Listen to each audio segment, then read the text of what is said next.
Hi everyone, once again welcome back to my YouTube channel. और कल जो है तुम लोग का फिजिक्स का पेपर है, उसके लिए कुछ हम इम्पोर्टेंट चीज तुम्हें बताने वाले हैं जिसको कि तुम फॉलो करना पड़ेगा तुम्हें एग्जाम में, ठीक है। क्योंकि फिजिक्स का पेपर है, कुछ ज्यादा जो होता है वो बच्चे लोग पे प्रेशर ज्यादा होता है, तो थोड़ा सा उस चीज को हम ओवरकम करने के लिए ये वीडियो बनाए हैं। उससे पहले जो चैनल को सब्सक्राइब नहीं किया, एक बार जो चैनल को सब्सक्राइब कर लेना, क्योंकि उसके बाद तुम्हारे पास केमिस्ट्री है, बहुत सारा इंपॉर्टेंट वीडियो जो है उस चैनल पर प्रोवाइड किया जाएगा, तो चैनल को सब्सक्राइब कर लेना। अभी जो है जस्ट मैंने थोड़ा देर पहले जो है कंप्लीट फार्मूला रिवीजन जो है वो मैंने कराया है। अभी तक कोई अगर नहीं देखे हो, फार्मूला रिवाइज करना है तो जाकर वो वीडियो को देख सकता है। मैं अपना जो लिंक है वीडियो का हम डिस्क्रिप्शन में दे देंगे, ठीक है। देखो, सबसे पहले बहुत सारे ऐसे बच्चे जिसको कि सब चीज अच्छा से पढ़ के जाता है फिर भी मार्क्स नहीं आता है या मार्क्स कट कर लिया जाता है। क्यों किया जाता है? क्योंकि वो जो है पेपर को प्रेजेंट अच्छा से नहीं किया है। पेपर में क्या प्रेजेंटेशन कैसे करना है वो चीज हम इस पर्टिकुलर वीडियो में बताने वाले हैं, तो वीडियो को लास्ट तक देखना, ठीक है। सबसे पहले ये चीज देखोगे कि टॉपर्स के पास जो मार्क्स होता है वो देखोगे 95, 99 इस तरीके से मार्क्स क्यों आता है। तुम भी पढ़ के गए हो, तुम्हारा मार्क्स क्यों नहीं आया उतना। तुम भी लिखे होगे, तुम्हारा मार्क्स क्यों नहीं आया। टॉपर्स का आंसर शीट में ऐसा क्या होता है? तो देखो, हम सब चीज तुम्हें बताते हैं। सबसे पहले अगर हम बात करें रफ वर्क का, देखो बहुत सारा ऐसा क्वेश्चन जो तुम सॉल्व करोगे ए बी सी डी करके, तुम सपोज कर लो सॉल्व कर लिए। अब तुम्हारे पास क्या है कि रफ वर्क जो है पेज का लास्ट में बना लेना, ठीक है। या तो तुम्हारे पास स्टार्टिंग में जो पेज होता है उसका साइड में एक रूलर से लाइन ड्रॉ करके साइड में भी तुम कर सकते हो, लेकिन रफ वर्क जो करोगे वो क्लीन करना। क्योंकि सपोज कर लो तुमने कुछ क्वेश्चन सॉल्व किया, वो क्वेश्चन में तुम्हारा प्रॉब्लम हो गया, ठीक है, तुम बीच में छोड़ दिए उसके बाद। अब तुम जब लास्ट टाइम आओगे उस क्वेश्चन को देखने तो फिर से तुम्हारे पास उतना कैलकुलेशन करना पड़ेगा। इससे बढ़िया है कि उसको पहले क्लीन करके लिखो और उसको बॉक्स में डाल दो, कि फिर जब तुम आओगे उस क्वेश्चन को सॉल्व करने के लिए तो वो चीज को फिर से तुम्हें नहीं करना पड़ेगा, ठीक है। उसके बाद अगर एमसीक्यू बेस्ड क्वेश्चन है तो एमसीक्यू में तुम सिर्फ एबीसीडी मत लिख देना, ए बी सी डी करके ऐसे मत लिख देना, ठीक है। अगर ए में कोई भी आंसर है, जैसे मान लो कि ए में आंसर है डाइपोल, तो तुम डाइपोल लिखोगे ना कि ए लिखकर छोड़ दोगे, ठीक है। ये बहुत ज्यादा इंपॉर्टेंट है। उसके बाद अगर कोई भी न्यूमेरिकल क्वेश्चन आ रहा है उसमें फॉर्मूला को मेंशन करना जरूरी होता है। फॉर्मूला को मेंशन करना बहुत ज्यादा जरूरी है। फॉर्मूला तुम लिखोगे नहीं, डायरेक्ट तुम सोल्यूशन करना स्टार्ट कर दोगे तो वो बहुत ज्यादा गलत हो जाए। जैसे कोई भी थ्योरी है, उस थ्योरी के अकॉर्डिंग कौन सा फॉर्मूला आया है वो फॉर्मूला को मेंशन करो वहां पर, ठीक है।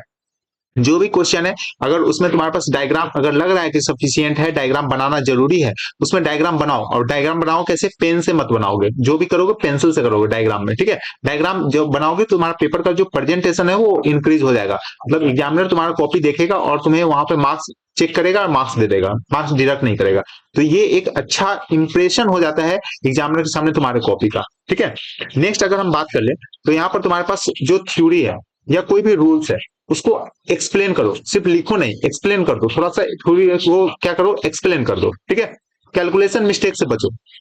कैलकुलेशन मिस्टेक बहुत सारा ऐसा क्वेश्चन है जिसमें मतलब तुमको आता है फॉर्मूला, सब चीज तुम 100% दियो, फिर भी कैलकुलेशन मिस्टेक कर लियो, आंसर ही रॉन्ग कर लियो। अब बताओ, सब चीज तुम्हारा सही है, आंसर ही रॉन्ग है, तो वहां पे मार्क्स मार कट जाएगा, ठीक है। तो कैलकुलेशन मिस्टेक को मत करना। अब ये एक इंपॉर्टेंट है सेक्शन वाइज, देखो ये बहुत ज्यादा इंप्रेस करता है किसी भी प्रेजेंटेशन कॉपी में जो टॉपर्स का होता है या किसी का भी होगा। अगर तुम्हारे एग्जामिनर के सामने अगर इंप्रेशन अच्छा करना है ना, सेक्शन वाइज क्वेश्चन को सॉल्व करो। सेक्शन वाइज क्वेश्चन सॉल्व करने का मतलब ये नहीं कि भैया सबसे पहले हम ए आया तो ए सॉल्व कर लिए, बी आया तो बी सॉल्व कर लिए, ऐसा नहीं करना है।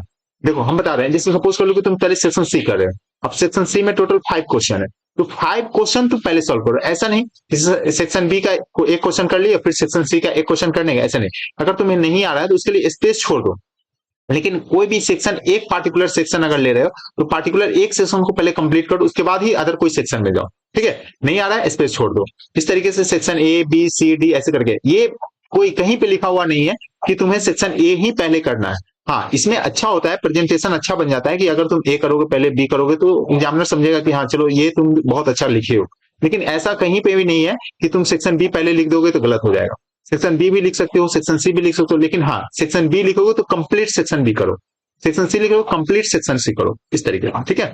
उसके बाद अगर आंसर कोई भी न्यूमेरिकल क्वेश्चन आता है, आंसर अगर आ रहा है फाइनल तो उसको बॉक्स में डाल दो, ठीक है। लास्ट में उसको बॉक्स में डाल दो आंसर, उससे प्रेजेंटेशन तुम्हारा अच्छा हो जाएगा। अब देखो, अब जो है इसमें हम बात करते हैं टाइम मैनेजमेंट कैसे करना है, ठीक है। क्योंकि फिजिक्स का पेपर है, अंडर प्रेशर तो रहोगे ही, पेपर मिलेगा तो प्रेशर और बढ़ जाएगा, तो कैसे टाइम को मैनेज करना है। देखो सबसे पहले स्टार्टिंग में तुम्हारे पास 15 मिनट्स जो तुम्हारे पास मिलता है उसको कैसे यूज करना है ये हम पहले बताते हैं। तो 15 मिनट्स जो तुम्हारे पास मिलेगा उसमें सबसे पहले तुम क्वेश्चन को एक बार रीड करो, थ्रू आउट क्वेश्चन को देख लो, ठीक है। और उसमें बहुत सारा ऐसा क्वेश्चन है जो चॉइस वाले आएंगे, चॉइस वाले में तुम खुद से देख सकते हो कि हाँ कौन सा क्वेश्चन मुझे बन जाएगा। ये चीज को पहले ही सिलेक्ट कर लो, वो नहीं कि बाद में हम टाइम वेस्ट करने जाए, उस टाइम को यूटिलाइज कर लो। ठीक है। उसके बाद एमसीक्यू जो भी है, एमसीक्यू में भी तुम क्वेश्चन से डॉट कर सकते हो, या अगर तुमसे हो रहा है तो तुम माइंड में देख सकते हो, कर लोगे, वहां से बहुत सारा क्वेश्चन सॉल्व हो जाएगा।